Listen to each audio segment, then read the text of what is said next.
보통 고지혈증이 걱정되시는 분들은 기름을 조심해야 한다고 생각하시죠. 그리고 백미는 당뇨 환자나 조심해야 하는 것쯤으로 알고 계실 텐데요. 사실 고지혈증 환자도 당뇨 환자만큼이나 밥에 신경 쓰셔야 한다는 사실, 이거 알고 계셨나요? 아직까지 밥 지을 때 팥이나 귀리를 비롯하여 오늘 알려드린 재료들을 첨가하고 있지 않은 분들이라면 오늘 영상이 일상생활 속에서 매일 먹는 밥을 통해 고지혈증을 개선시킬 수 있는 좋은 팁이 될 것입니다. 하지만 밥에 넣어 먹는 재료 가짓수가 많다고 무조건 도움이 되는 것이 아니라 그 성분들이 내 몸에 맞는지와 내가 가지고 있는 증상을 개선시킬 수 있는지가 더 중요합니다. 오징어 약사의 혈관도 여러분들과 함께 늙어가고 있기에 여러분들과 똑같이 고민하고 이런 레시피들을 알려드린 것이니 저와 함께 가시죠. 그럼 바로 본론으로 들어가 보도록 하겠습니다. 오늘 오징어 약사는 건강과 간편함을 모두 잡는 재료로만 소개해 드릴 겁니다. 물론 당연히 맛도 있습니다. 제가 직접 먹어봤습니다. 매일 해 먹어야 하는 밥인데 이것도 넣고 저것도 넣고 이거 손질하고 저거 손질하고 이렇게 하면 그거 귀찮아서 어디 먹겠습니까? 잡곡밥에도 거부감이 있으신 분들도 맛있게 드실 수 있게 백미의 비율을 많이 줄이진 않았습니다. 혹시나 입에 안 맞는 분들도 입에 맞을 수 있게 다른 재료들로도 준비했으니까요. 끝까지 보시면 여러분들 취향에 꼭 맞는 최적의 재료를 찾으실 수 있을 것입니다. 우선 주요 재료 소개를 먼저 해드리겠습니다. 첫 번째 재료는 귀리입니다. 귀리는 다른 곡물에 비해 단백질, 불포화 지방산, 미네랄 등이 풍부하고 수용성 식이섬유인 베타그루칸이 풍부하게 들어가 있습니다. 1997년 미국 식품의약국은 베타그루칸을 하루 3g 이상 섭취했을 때 심혈관 건강에 도움을 줄 수 있는 영양소로 승인했습니다. 뿐만 아니라 베타그루칸은 한국에서도 지난 2010년 식약처로부터 콜레스테롤 개선과 식후 혈당 상승을 억제하는 데 도움을 줄 수 있다는 점에서 고시형 건강기능식품 원료로 인증하기도 했습니다. 베타그루칸은 체내에서 젤 같은 물질을 형성해 담즙의 재흡수를 억제하고 배출시킵니다. 이때 간은 배출시킨 양만큼 새로운 담즙을 생성하기 위해 몸속의 콜레스테롤을 사용하고 이 과정에서 혈중 콜레스테롤 수치가 감소하게 됩니다. 4주에서 12주 동안 통귀리와 귀리 기유를 섭취한 성인 10명 중에 8명에서 총 콜레스테롤 수치가 적게는 2.5%, 많게는 11.5%나 감소했다는 연구 결과도 있었습니다. 거기에 베타그루칸에는 혈당 감소 효과도 있는데요. 충북대학교 연구팀의 연구 결과 귀리에서 추출한 베타그루칸을 2주 동안 먹인 당뇨지의 혈당 농도가 42%나 감소하기도 했습니다. 두 번째 재료인 팥에는 항산화 물질인 안토시아닌이 들어있어 노화를 촉진하는 활성산소를 제거해 젊음을 유지하는 데 도움을 줍니다. 안토시아닌 이외에도 노화를 늦춰주는 항산화 물질인 페놀산이나 프로안토시아니딘 같은 폴리페놀 역시 팥에 많이 함유된 성분 중 하나입니다. 거기에 이 폴리페놀은 콜레스테롤과 중성지방도 억제해줍니다. 스위스 커피과학정보연구소에서 건강한 음식물 속 다양한 폴리페놀을 섭취하면 심혈관 질환 위험을 줄일 수 있다는 연구 결과를 내놓기도 했습니다. 이 폴리페놀이 가득 들어있는 대표적인 식품으로는 세 번째 재료인 녹차가 있습니다. 밥을 지을 때 굳이 밥물을 녹차물로 넣는 이유가 바로 이것 때문입니다. 한국식품영양과학회지에서 발표된 논문에 따르면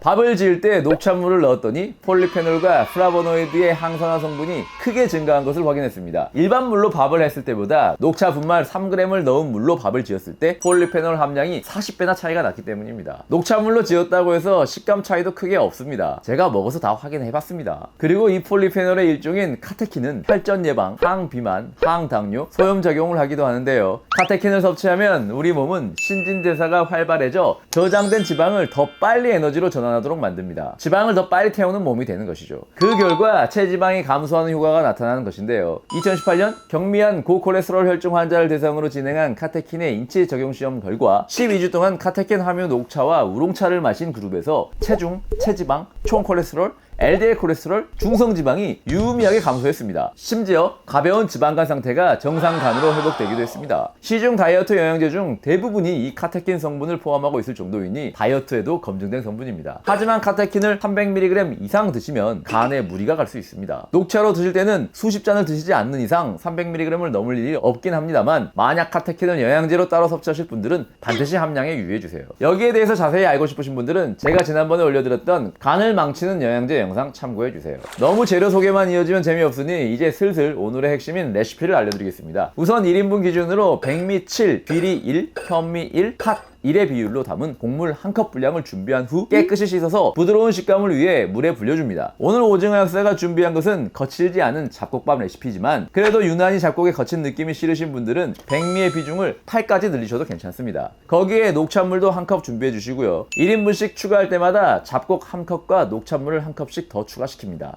백미, 귀리, 현미, 팥을 잘 씻으셨으면 아침까지 그냥 불려놓겠습니다. 녹차도 아침까지 우러나게 해주시고요. 재료마다 각각 불리는 시간이 다 다르긴 해도 우리가 오늘 할 건 간단한 레시피잖아요. 매일매일 해먹어야 할 밥이니까 그냥 전날 저녁에 재료 한꺼번에 다 준비하시고 하룻밤 푹 주무셔도 됩니다. 밤새 우러난 녹차물과 불어난 잡곡을 밥통에 넣고 취사하시기 전에 잊어버리면 안 되시는 것이 하나 있습니다. 그건 바로 네 번째 재료인 소주. 취사 전에 밥에 소주 한 잔을 넣어주셔야 하는데요. 대체 밥에 왜 소주를 넣는 것일까요? 소주 넣은 밥 드시고 취하거나 뭐 안 좋은 영향 받을 일 없습니다. 쓸데없이 뜸들이지 않고 바로 그 이유 알려드릴게요. 제가 앞서 폴리페놀에 대해 설명드렸었는데요. 소주를 넣은 현미밥은 일반 밥보다 폴리페놀 함량이 무려 17%나 높아진다는 국립식량과학원의 연구가 있었습니다. 뿐만 아니라 소주는 현미의 거친 식감도 잡아주고요. 알코올이 끓는 과정에서 모두 휘발되기 때문에 밥에서 술 냄새가 난다거나 밥 드시고 취할 걱정은 전혀 하지 않으셔도 됩니다. 그럼 소주 얘기한 김에 알코올로 인해 더 부드러워지는 다섯 번째 재료, 무시하기 쉬운 흔하디 흔한 현미를 왜 넣어야 하는지 알려드리겠습니다. 현미는 다른 곡류에 비해 과도한 인슐린 분비를 유발하지 않고 체내 지방 축적을 억제하는 데다가 백미보다 식이섬유 함량도 3배에서 4배가량 더 높습니다. 풍부한 식이섬유는 흡착 능력이 뛰어나 위장관, 혈관, 피부에 쌓여있는 찌꺼기를 말끔히 제거해주기도 하죠. 수용성 식이섬유인 베타그루칸이 콜레스테롤을 낮추는 것과 같은 원리로 식이섬유가 많은 현미도 콜레스테롤을 낮추는 효과가 있습니다. 일본 후쿠오카 대학은 현미식이 심근경색 예방에도 효과가 있다는 현미의 우수한 기능성에 관한 연구 성과를 발표하기도 했습니다. 1개월간 계속해서 현미빵을 급식한 사람들을 대상으로 검사한 결과 동맥경화의 원인이 되는 혈중 콜레스테롤 수치가 크게 저하했다는 것을 발견한 것입니다. 또한 현미는 무기질, 비타민, 리놀렌산 같은 몸에 좋은 성분들이 풍부하게 들어있어 동맥경화와 노화 방지에도 효과적입니다. 자, 그럼 재료를 모두 넣었으니 이제 밥만 하면 되겠죠. 밥 하실 때는 뜸 들이시더라도 좋아요 눌러주시는 것은 뜸 들이시지 말고 시원하게 한번 눌러주세요. 건강한 밥을 함께 나눠 드시고 싶으신 분들에게도 공유 한 번씩 해주시고요. 이 레시피가 입에 안 맞는 분들도 있을 테니 방금 알려드린 방법과 다른 레시피도 바로 알려드리도록 하겠습니다. 밥에 추가로 넣어 먹을 수 있는 고지혈증에 좋은 재료는 수수가 있습니다. 수수 추출물은 소장에서 콜레스테롤 흡수를 크게 억제하고 LDL 콜레스테롤 농도도 떨어뜨립니다. 항혈전제인 아스피린과 효과가 비슷했다는 연구 결과가 있을 정도입니다. 버섯도 아까 말씀드렸던 귀리처럼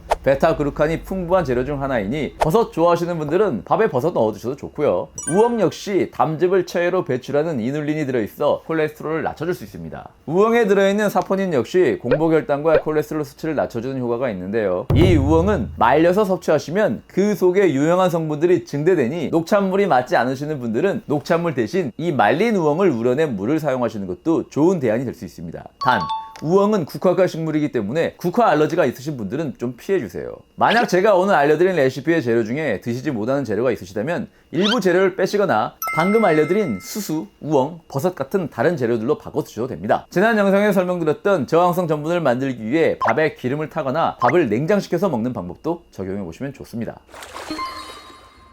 자, 밥이 참 잘 됐습니다. 오징어 약사는 요리에도 소질이 있으니까요.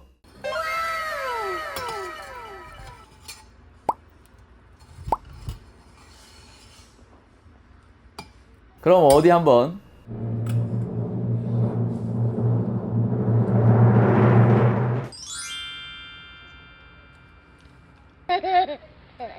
오늘은 오징어 약사와 함께 고지혈증에 좋은 밥을 만들어 봤는데요. 항상 소식하는 오징어 약사도 오랜만에 한 그릇을 다 비울 만큼 맛도 괜찮고 잡곡밥 같지도 않게 식감도 부드럽고 만족스러웠습니다. 여러분도 한번 드셔보시고 후기 남겨주세요. 오징어 약사는 여러분들과 더 가까워지고 싶습니다. 많은 방문 부탁드릴게요. 그럼 다음 시간에 더 건강해져서 만나요.